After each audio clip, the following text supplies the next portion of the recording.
I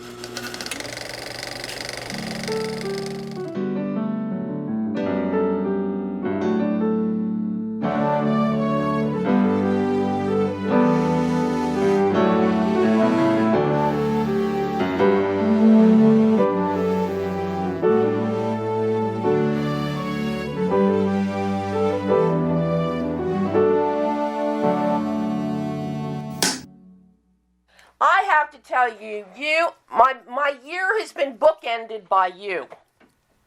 Oh, wow. I don't know if I should, I probably should say apologize. I started the year with seeing Steve Balderson's film, The Alchemy Spirit. Oh, cool. Oh, I love it that you saw that. Oh, it's nice. And Steve and I have known each other for a while, and he asked me to take a look at it, and and I did, and I love it. It's stunning. Oh, cool. That's so good to hear. I'm sure you haven't seen the final version yet. I have not, actually. I saw like a rougher cut, but I have not. No, it's funny. I'm going to Xander Berkeley, who's the star there. I'm actually going to hang out with him tonight. So I actually might see it tonight. So that's funny. Ah, well, please give Xander my best. I adore Xander. So awesome. I start the year seeing that.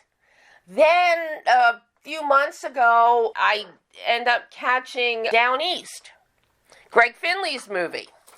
Yes. And I talked to Greg about that movie. Well, then this fall, I'm one of the jurors and judges for the Santa Fe Film Festival, and I'm looking through all these 504 submissions, and what pops up? Alchemy of the Spirit.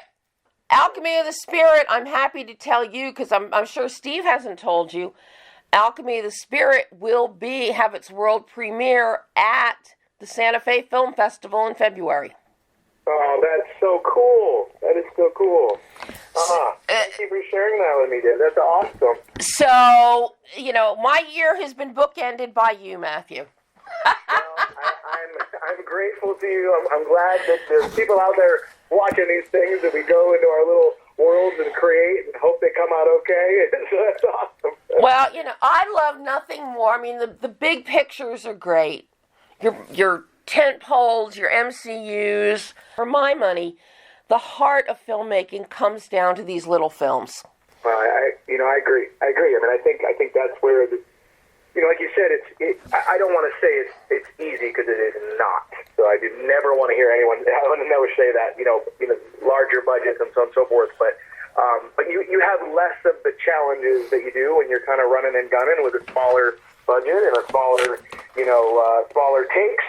Less number of takes and opportunities to get it right. And I always think it's wonderful when you get to be a part of a team like that, and just you're doing it for the love of the game, and you want to make good work, and you want to tell a beautiful story, and those things never change. But it does sometimes feel a lot sweeter when you can pull something together at that level, as opposed to, like you said, the big budget. Yeah, because at this level you've got no money, so it's how creative can you be? You can always tell a story. It doesn't take money to tell a story. But you've got to be able to have something besides that story to reel in the viewers. It has to look appealing, as well as you've got to worry about the senses. You've got to worry about cadence of dialogue. You've got to worry about it looking semi-pretty, at least. Totally. No, totally. But it's funny. It's so fascinating you saying that, in the sense that it has been an interesting, year and a half here, where the three experiences I've gotten to have with Xander and Steve and Sarah, and then Greg and his beautiful film, and Joe, and getting to do those in Maine, which, let me tell you, is not always an option. And so that was incredible to get to do that, and then to kind of come to full circle and get to work on the Tender Bar and see that side of things. The coolest part of all of that is that at every step of the way, why, in my view, those things, I believe, are going to connect with people, is because you have passionate people trying to, doing the work. Thankfully, George Clooney doesn't rest on his laurels. He's amazing. Yeah. He's a great director, and he works his butt off. And it's the same thing with Joe Raffa same thing obviously with Steve and the team that came together. So I do love that kind of thread that, like you said, if you can do that, if you can pull it off, sometimes the budget doesn't always, matter, maybe, if you can get it right. Then your problem just becomes getting people to see it. And, luckily you get somebody like Steve, and Steve fosters relationships, and, Steve knew immediately he wanted me to see the film for Alchemy. What I loved about Steve was that you could tell he was just so talented at his work, but more than that, as much as that, it's very rare to find a director that can communicate and articulate what he wants. You know what I mean? Like, they can, in a really successful way. And I loved that about him. I had never worked with him before, but it was like I had done 50 things with him before. He had such a natural way of communicating, and I really love that. I hope I get to work with him again. And he has another new book out. Oh, really? You're giving me all the 411s here. I love it. I can't wait to connect. He has another new book out, and this one is on raising money for financing your little indie film. Oh, good. See? Full circle here. Yeah. I love it. Good for him. Oh, that's awesome. But that should do well. That's great. So needless to say, when I saw the Tender Bar about a month and a half ago, I was so excited to see that you were in the film. And to see you as this character of Joey D, to watch you go from a little role as a plumber and, one of the gang, one of the guys, one of the troublemakers in Downeast, and to see you as Joey D, as this wonderful, fun-loving, yet smart, street smart and smart guy playing, serving almost as an uncle to little JR. Wow. And to watch you and Max and Michael together as these three musketeers sitting at the Dickens all the time. Exactly. It was the camaraderie, the friendship was leaping off the screen. Just amazing, Matthew. That's so good to hear. I mean, I will tell you that was one of the wonderful, icing on the cake of that project was, you don't get to pick your workmates, your castmates, and these things, and so you always hope you have a good connection with people, and you do your best to try, whatever you can control on that front. But yeah, I mean, and obviously with the COVID stuff, being in we were in the same hotel, and we couldn't, we were kind of limited in what we could do, and it was still kind of in the throes of that time. And so to get to have those guys, like, when we were on set all the time together, we were always on the call sheet together, and then when we were off, we were all off at the same time. So we could hang out in each other's hotel rooms, like, and have a beer and chat and kind of develop this thing that these characters on the camera were supposed to be doing, and we're doing on a regular basis anyway. So it was this kind of magical silver lining to that sort of construct where we were kind of, to some degree stuck in this hotel together when we weren't shooting. We could build on that, and you're absolutely right. They're wonderful, wonderful humans, and we became friends, and that was, for me, that's like, it was like a gift to then go to set and just hang out with your friends that you've been doing all, for 2 months. I couldn't agree with you more. That it was such a joy. Well, in every George Clooney movie, it ends up hanging out with your friends because that's just George. I think I've said, I tell everybody, they're like, that's obviously a big question is, how is George? How is George? And I I'm so happy always to report to people that he's exactly what you want him to be. He's wonderful. He's funny. He's self-deprecating. He's humble. But yet he knows himself. He's fully aware of who he is. He doesn't, he's always ready for a joke. But he instantly, that was what most impressed me. Day one, you're walking on set with George Clooney, and, Grant Heslop as a producer, and Ben Affleck, and you're like, anybody, I don't know, for me, anybody that says they're not nervous for that first time, they're lying to you, because I was nervous. But you got to do the work, and you want to do the work, and so you trust that. And I was so, I wasn't surprised, but I was so impressed how quickly and how easily he made everybody feel at ease. And like, you know, don't worry, we're going to make mistakes, we're going to try stuff, we're going to have fun, you know, let's do, it was incredible. He just sucked any of whatever nervousness or insecurities that anybody was bringing to the table instantly out of the room, and we got to work. And it was, I will never forget that. It was, you know, because that's not always the case, you know, that's not always the case. So, and I felt, you know, and for somebody like me, like you said, who doesn't have a giant resume of working with big stars, you know, it was just so, I was so appreciative to be able to get to that space so quickly and get to do the work. Yeah, but see, you've got to remember, and people forget this, and a lot of people that get to be the caliber, not of George, but up in that ilk. George grew up in the industry thanks to his dad. Nobody handed anything to him. He took all kinds of odd jobs when he came out here as he tried to make his way up the ladder, took shows, took roles. So he knows the ins and outs, but he's never forgotten what it's like to be the guy showing up for his very first role on a set.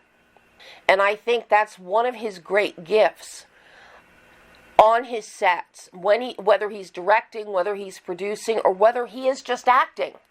He brings that with him. He remembers what it's like to just start, to be afraid.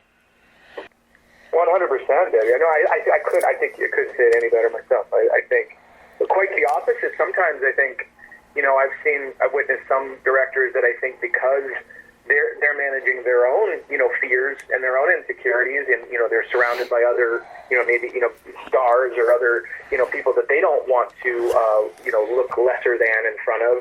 They kind of go the opposite way, and they're like, I gotta show myself as this authoritative figure. I gotta be strong or mean or whatever that, you know, whatever that translates to. And so I just always see that as such supreme confidence and understanding yourself when somebody could just be free to do what George does and make you feel the way he does. You know, it's so fascinating. At the premiere on Sunday, they did like a talk back, you know, with Lily and Ben and Tye and everybody, and it was like to a person. They were just, you know, Mark Maron was almost like, and I'm sure this happens all the time, they're like, you know, can you say anything bad about George Clooney? You know what I mean? And everyone's like, no, I can't. And no one else can either. He's the man.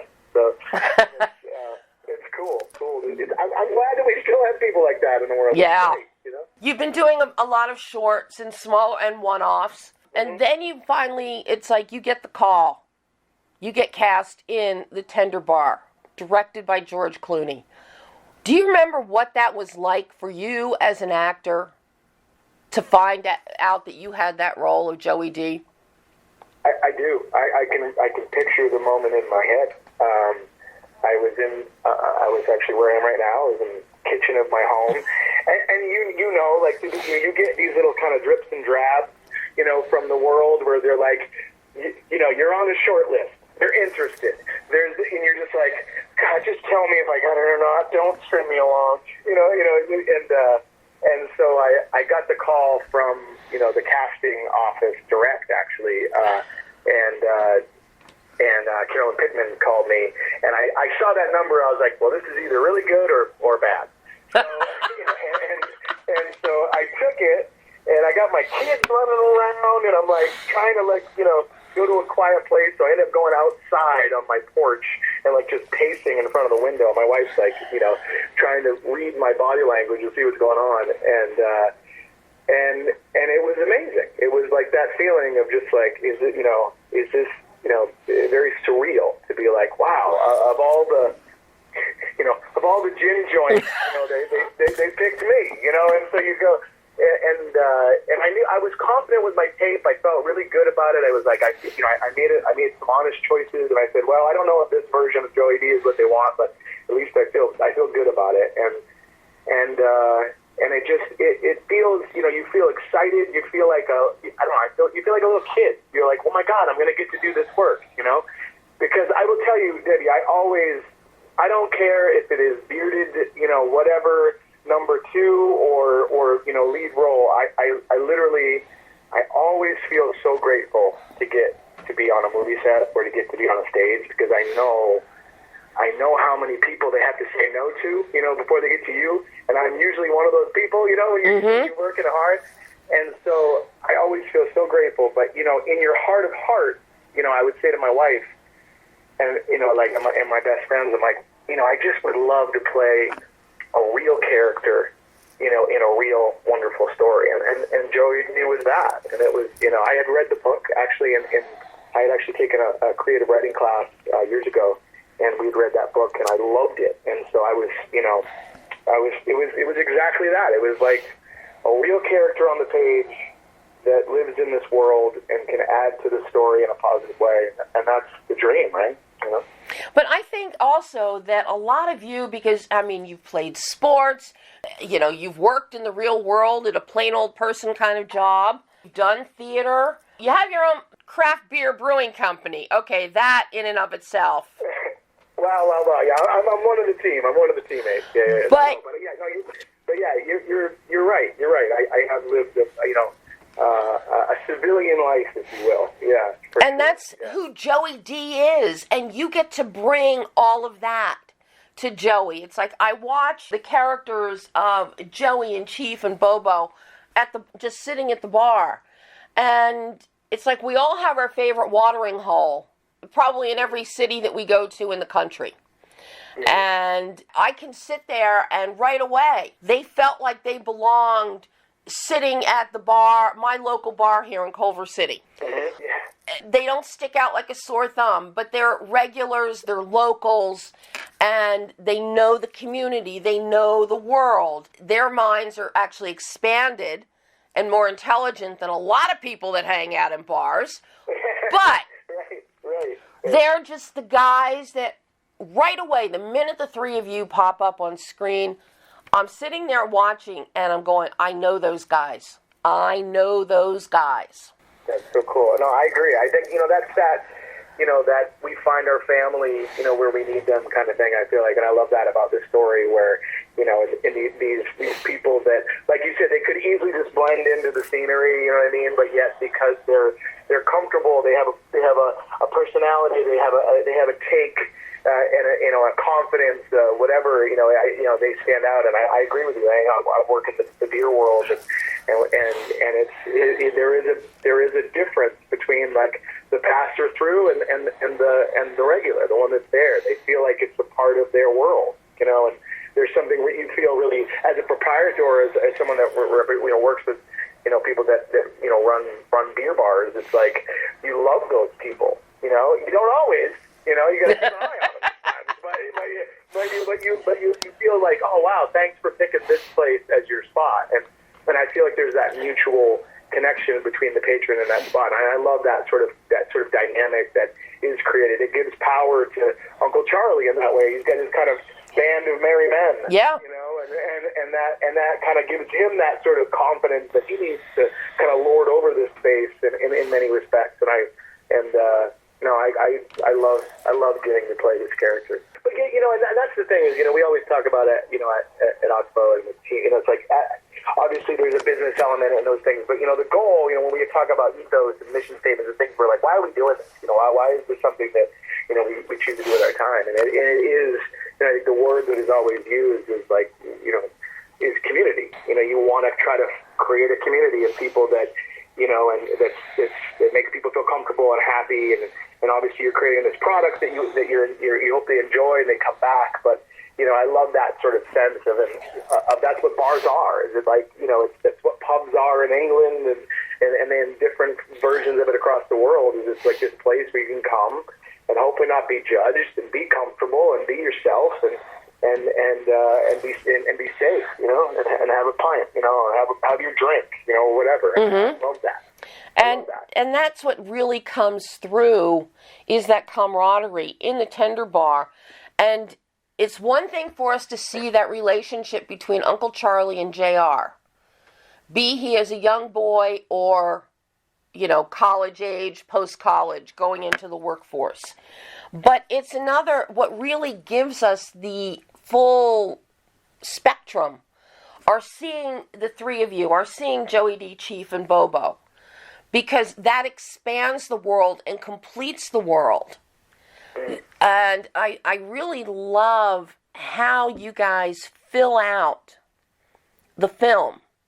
It'd be fine if all we saw was Uncle Charlie and JR, but that'd be pretty sterile.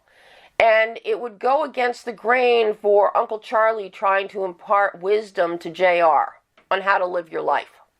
Totally. No, I think that's I'm obviously biased, but I agree, and I think that I think even when you read the book and you read the story, and I think the Dickens represented such a place, such a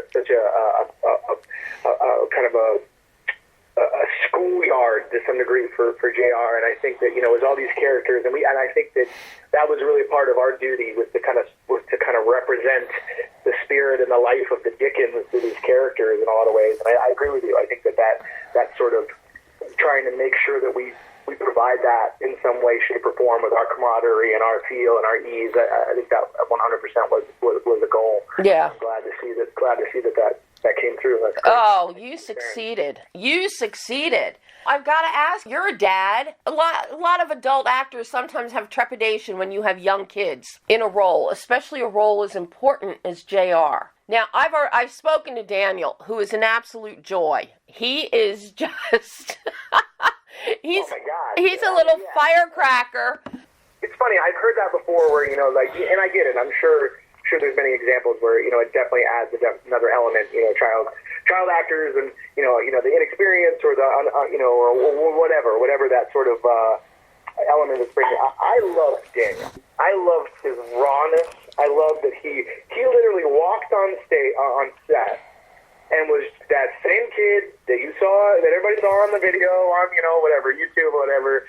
And he just had that beautiful smile, that kind of wonderful innocence.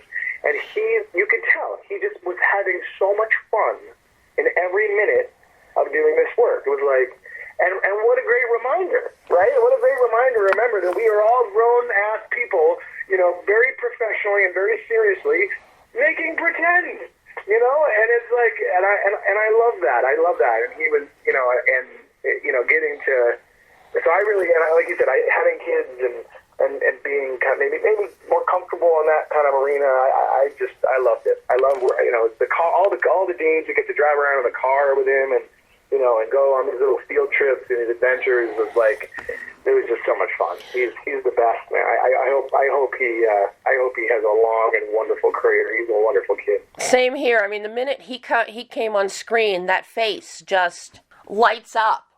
And he steals every scene he's in. He's got a real honesty to him. And yeah. I'm sure you've seen a million times. Kids can, little kids can be hams, right? That's kind of oh, cool. It's maybe how they show nerves or how they're used to. And he's not. He's funny. Imagine having your own defined personality at 10 years old. It's wow, it's good for you, brother. So it's he was such a trip. He's such a sweet guy. It's funny. I remember too when we wrapped. He was so sad. He was so sad to get to leave everybody. To have to leave everybody. He felt such a connection with everybody, and I was so touched by that. And I think everybody was to be it wasn't just another gig for him, you know what I mean? And hopefully it wasn't that for anybody, especially with that, because everybody was so connected on that set. And it was just just a wonderful reminder of why we do this and why we do this work. I really, really enjoyed it. Why do you do this work? With everything that you've done in your life already, why acting? Why this is a second chapter in your life, so to speak? Debbie, I think at its heart of it is, obviously I think every musician, every artist, every actor, we love telling stories. We love participating in that 100%. That's the baseline. But for me, I loved books. I love books growing up. I was either going to be an English teacher or a business guy. I chose business guy. Sorry, but I kind of found my way back to this world and the storytelling world through acting. And I think for me, I love the challenge. I love the difficulty of trying to distill honesty out of something that isn't your they're not your words, they're somebody else's words. It's not you, it's another character. And I love that feeling as a viewer, getting to see work that totally, like, just touches your soul, right? When you watch something and you're like, you just transported me to this world or this place or this journey, and I felt something from it, and I love that as a viewer. And I guess I'm obsessed with trying to do that myself, and I don't know if I'm any good at it. I don't know if I'll ever be. I don't know if I'll be any good at it, but I love the journey. I love doing it. The stage taught me that sort of connection of, like, when you feel like you get something quote unquote right, there's an energy exchange, with the audience, and I'm really I'm fascinated with it, and I love doing it every time I do it. It's the only thing, I remember the first I was graduated college. I was finished with my football stuff, and I had just gone to work, and I went to my first audition and then my first set of rehearsals, and I loved every minute of it, and I just was like, I had not felt that about many pursuits in my life, and outside of relationships maybe, and so it was just like, oh, this is what it feels like to be in love with what you do, and so, but it's one of those worlds where you don't always, you're not always allowed to do it, and so I feel like for me, especially living in Maine and having a life, so to speak, before finding a passion is, maybe it's self-preservation or whatever. I keep myself busy, and I try to have multiple passions, and that way, if the phone never rings, hey, my life, I'm lucky. My life's okay. But I'm really fortunate and grateful for the times it rang this year. Oh, well, it's going to keep ringing. Trust me, Matthew. It's going to keep ringing. But, at least you can fall back on beer. So if you're miserable, you can drink yourself into total misery with Oxbow beer. Yeah, luckily our beers, our yeast strain is a little lower caloric, so it helps with the acting thing. It's good. So yeah, no, it's true. It's true. Well, I have to keep me real, which is nice. How can people actually find your beers? Yeah, Oxbow, we're cool. So we're a small brewery. We're an American farmhouse brewery, which is like, we don't do a lot of IPAs and stuff like that. That's kind of that kind of a bigger trend out there. We're more inspired by like our European partners of saisons and clean lagers and some barrel aged sort of mixed fermented beers. And so we are mostly found in the Northeast, but we do distribute in California and in Washington, and we are in 17 states across the country. Wow. And so, yeah, I believe we have all of our distributing partners on our website, oxbowbeer.com. And so, yeah, but we only brew 5,000 barrels a year. It's not a huge number, but we try to sell a lot of it out of our tasting rooms and through our distributing partners up this way. But we have a little bit further reach than your average smaller brewery, which is cool. I would be remiss not to ask you about, because you were one of the first major films to come out and be shooting during the pandemic with all the protocols and the lockdowns in place.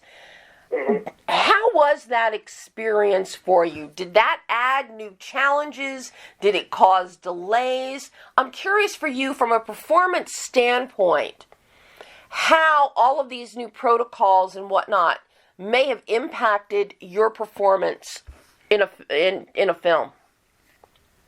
That's a great question. Yeah, I mean, obviously, there were obviously very significant impacts in the sense of process, and it's kind of a whole new ball game. Yeah. That, you didn't. I think a big thing that you lose kind of right out the gate is the chance for kind of initial camaraderie and connections. There's no more lunchroom. There's no more driving the set with people to some degree, unless it's that was luckily Chief and Bobo, Michael and Max and I could go to set together, but limited numbers of people when traveling. Limited numbers, you kind of had your lunch in your own little your space, your trailer, or your green room, or whatever. To and from was testing and face shields and masks, and it's hard to make a connection with all these people that you're about to work with for 2 months out the gate, when it's like you got to break through those barriers. So that I think adds maybe another level of maybe nerves or managing expectations and so forth. But I will say that a silver lining maybe is